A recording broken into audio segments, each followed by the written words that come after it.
Здравейте хора, за малкото отсъствие, което беше.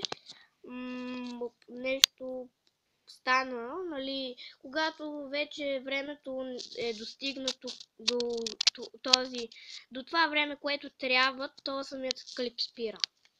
Така, ето, сега започнахме с картите. Първият е Blastoise, иначе беше с Ниви, но ги размених.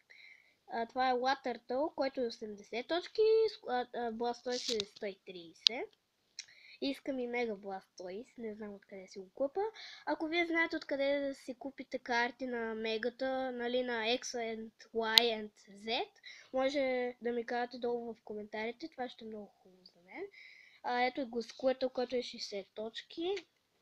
Да, следващите с Ниви, чакайте, че паднаха карти, извинете.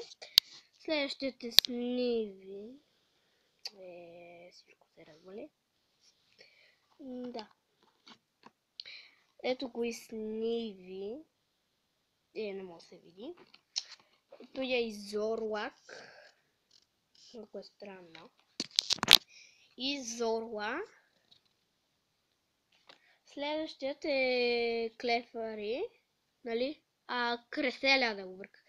Креселия, която е 110 точки. Следващият е Кробат, който е 80 точки. Следващото е... Какво? Голбат е. Следващият е Кробат, който е 50... глупости. 130 точки. Следващото е Какво? Миздрявост. Малко е странно. Една малка вещица. Втората еволюцията, което е Мис Магиус. Да. Това е Гоголд. Стараптор. Старли. Но нямам Старавия.